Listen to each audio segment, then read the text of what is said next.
بسم اللہ الرحمن الرحیم۔ السلام علیکم ورحمۃ اللہ وبرکاتہ۔ دوستو، تنگدستی سے نجات اور رزق کی فراوانی کے لیے پیش خدمت ہے کمال کا وظیفہ۔ نو ڈاؤٹ کہ اس وظیفے میں واقعی کمال ہے۔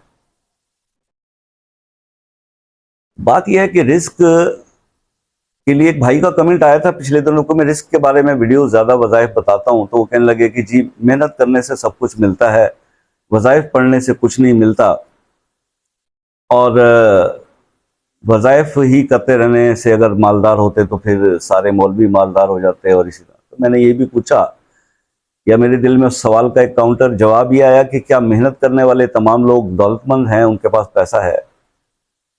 تو یہ بھی تو نہیں ہے نا۔ تو پھر آپ ایک سائڈ پہ مت سوچیں۔ ہاں، میں ایسے کئی ثبوت آپ کو پیش کر سکتا ہوں تذکرۃ الاولیاء سے، مختلف اولیاء کرام کے جو ان کے زندگی کے حالات ہیں کہ وہ محنت مزدوری نہیں کرتے تھے میرے بھائی، لیکن وہ صرف اللہ کی عبادت ہی کرتے تھے، اور اللہ تعالیٰ نے ان کے لیے زمین و آسمان کے خزانوں کے منہ کھول دیے ہوئے تھے۔ دور کیوں جاتے ہیں؟ حضرت خواجہ معین الدین چشتی اجمیری رحمۃ اللہ علیہ کو تو جانتے ہیں نا آپ، تو ان کی سانحے جو ہے پڑھ کے سوانحے دیکھ لیجئے، ان کی حیات کے بارے میں جو کتب لکھی ہوئی ہیں، تذکرۃ الاولیاء میں بھی ہے، پڑھ کر دیکھ لیجئے کہ وہ تو مصلح اٹھاتے تھے اور نیچے خزانے ہوتے تھے اللہ پاک کی طرف سے۔ تو مجھے یہ بتائیے کہ پھر وہ تو محنت نہیں کرتے تھے، تو اس کو آپ کس نظر سے دیکھیں گے؟ خیر چھوڑیے اس بات کو، جی جس نے جو کہنا ہے وہ کہتا رہے۔ ہمارا کام ہے ان لوگوں کی ہیلپ کرنا جو پریشان ہیں اور جن کو کوئی راستہ نظر نہیں آتا، کیونکہ شیطان جو ہے وہ سب سے زیادہ جو ڈراتا ہے نا، وہ غربت سے، تنگدستی سے، فقر سے، اس سے ڈراتا ہے کہ یہ نہیں کرو گے تو یہ ہو جائے گا، اور یوں نہیں کرو گے تو یہ ہو جائے گا۔ اور جب تک تمہارے پاس مال ہے تو وہ کہتا ہے اسی پہ توکل کرو، بس تمہاری جیب میں پیسے ہیں تو پھر سب کچھ ٹھیک ہے۔ وہ ہمیں اللہ پہ توکل کرنے سے دور کرتا ہے۔ ایک بار آپ کو پتہ ہے کہ حضرت موسیٰ علیہ السلام اللہ تعالیٰ سے کلام کرتے تھے، کلیم اللہ ہیں، تو وہ جا رہے تھے نا اللہ تعالیٰ سے کلام کے لیے، تو راستے میں انہوں نے ایک ایسا بنی اسرائیل کا بندہ اپنا دیکھا جو انتہائی فاقوں کی حالت میں تھا اور بڑی تنگدستی میں تھا۔ جب وہ وہاں سے گزرے تو اس بندے نے کہا، میرے بچوں کو کئی دن سے فاقہ ہے موسیٰ، آپ اپنے رب سے یہ پوچھئے گا کہ اگر وہ کہتے ہیں نا کہ نصیب میں رزق ہوتا ہے تو میری زندگی کا جتنا باقی رزق ہے وہ مجھے اکٹھا دے دے، تاکہ میں چند دن تو یہ کہہ سکوں کہ ہم نے اچھا کھا لیا، اچھا پہن لیا، اور اس کے بعد پھر چاہے زندگی ختم ہو جائے، کیونکہ پتہ ہے آپ کو کہ جب رزق ختم ہو جاتا ہے تو زندگی ختم ہو جاتی ہے۔ موسیٰ علیہ السلام اللہ تعالیٰ کی طرف جب وہاں پہ بات کرنے کے لیے پہنچے کوہ طور پر، تو انہوں نے یہ ریکویسٹ اللہ تعالیٰ کو اس بندے کی پہنچائی کہ بندہ جو ہے وہ اس طرح سے کہہ رہا۔ تو اللہ پاک نے موسیٰ علیہ السلام کی بات کے مطابق اوکے کر دیا، اور وہ اس بندے کے گھر جو ہے وہ اللہ تعالیٰ نے سارا رزق اکٹھا بھیج دیا۔ تو اس بیچارے کا صحن بھی بھر گیا ہر چیز سے، اس میں تمام چیزیں اللہ تعالیٰ نے بھیج دیں اس کو، بکری، گائے، گیہوں، کھانے، انواع قسم کے پھل، اور وہ سب کچھ اس کے پاس آ گیا۔ تو اب موسیٰ علیہ السلام تو دعا کر کے آ گئے، چیزیں اس کو مل گئیں، وہ بھی چلے گئے۔ اب اس شخص نے، وہ کتنا کھا سکتے تھے، اس کے بچے اور وہ مل کے، اس کی فیملی، وہ جتنا کھا سکتے تھے انہوں نے کھایا۔ اب اس شخص نے سوچا، اپنی بیوی کو کہا کہ یہ جو اتنا سارا آ گیا، ہم تو اتنا ہی کھا سکتے تھے، اتنے کپڑے جو ہم نے پہنے وہی پہن سکتے ہیں، تو یہ باقی ہم کیا کریں؟ اس نے کہا کہ باقی تقسیم کر دو، نہیں خراب ہو جائے گا۔ تو اس شخص نے جو ہے انہوں نے اپنا جو اور اس علاقے میں غریب لوگ تھے وہ سارا ان کے پاس، ان کو بلایا کہ جناب یہ اپنے اپنے بساط بھر اپنا حصہ یہاں سے لے جاؤ۔ تو یہ سلسلہ جب اس نے کر دیا، تو پھر جب اللہ سے اس نے تجارت کر لی اور یہ نفع کا سودا تھا، اللہ ایک کا 10 دیتا ہے، تو اللہ تعالیٰ کی طرف اس نے اسی کا دیا ہوا مال لوٹا دیا۔ اب کچھ عرصے کے بعد موسیٰ علیہ السلام کا وہاں سے گزر ہوا نا، تو اس شخص جو بالکل غریب تھا، اس کا کوئی پرسان حال نہیں تھا، اس کے تو مطلب لنگر چل رہے تھے اور رونقیں تھیں وہاں پر، تو موسیٰ علیہ السلام اس کے پاس گئے، اس نے کہا کہ تم نے تو اپنے حصے کا سارا رزق لے لیا تھا، پھر یہ سب ماجرا کیا ہے؟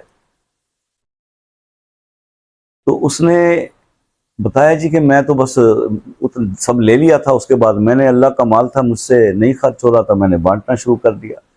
تو موسیٰ علیہ السلام جب اللہ سے کلام کرنے پہنچے تو اللہ نے یہ فرمایا کہ موسیٰ، اس بندے نے نا میرے ہی دیے ہوئے سارے اکٹھے رزق میں سے میرے ساتھ ہی اس نے تجارت کر دی، اس نے اس مال کو میرے بندوں پر خرچ کرنا شروع کر دیا. اور آپ کو پتہ ہے کہ اللہ پاک جو ہے وہ 1 کا 10 گنا کر کے دیتا ہے. تو وہ میرے رستے پہ میرے بندوں پہ خرچ کرتا جا رہا ہے, میں اس کو بڑھا بڑھا کے دیتا جا رہا ہوں. تو اس وجہ سے اس کا مال بڑھ رہا ہے, تو اس کا رزق بڑھ رہا ہے, تو اس کی زندگی کی گھڑیاں بھی بڑھ رہی ہیں. تو اس طرح سے یہ معاملہ سمجھنے کی کوشش کیجئے رزق کا. رزق کے اور بھی بہت سارے پیرامیٹرز ہیں. اللہ تعالیٰ نے کلام الہی کے اندر, قرآن پاک کے اندر گن گن کر جمع کرنے والے, یعنی جمع مالہ اور عدد, اس کے بارے میں سخت عذاب کی نوید کی ہے. اللہ کو ناپسند ہے وہ لوگ جو مال کو گن گن کر رکھتے ہیں اور جمع کرتے ہیں. اللہ کو تو سخی سے پیار ہے. اللہ پاک فرماتے ہیں تم اپنی ضرورت کا کھاؤ پیو, اور اس کے بعد جو تم پہ ایکسیس ہے اس کو مخلوق خدا پہ خرچ کرو, تو پھر دیکھو کہ رزق کے معاملے میں کبھی کوئی تنگی نہیں آئے گی. رزق کیسے بڑھتا ہے, اس کے فارمولے ہم تک احادیث کے ذریعے پہنچ چکے ہیں. ہمیں عمل کرنے کی جرت ہی نہیں ہے. پھر ہم جو بتانے والا ہو, جو سمجھانے والا ہو, اس پر تنقید شروع کر دیتے ہیں, کیونکہ یہ دنیا کا سب سے آسان کام ہے کسی کو پوائنٹ آؤٹ کرنا. تو بس وہ ہمارا کام ہے, وہ ہم کرتے رہیں گے. ہماری اپنی کیفیت یہ ہوتی ہے کہ ہم مانگ کر انٹرنیٹ استعمال کر رہے ہوتے ہیں, لیکن کمنٹ کرتے وقت ہم وہ کمنٹ کرتے ہیں جیسے ہم اس وقت جو ہے حزب اختلاف کے لیڈر ہیں. تو احتیاط کیا کیجئے, جب آپ کسی کی طرف انگلی اٹھاتے ہیں تو کئی انگلیاں آپ کی طرف بھی ہوتی ہیں. تو ہمیشہ کوشش کریں کہ اگر آپ اس 99 کے قانون میں الجھے رہے نا, کہ جو آپ کو حاصل ہے اس پر آپ مطمئن نہ ہوئے, اور جو ایک چیز حاصل نہیں ہے اس کے پیچھے بھٹکتے رہے, تو ساری زندگی سکون نہیں ملے گا.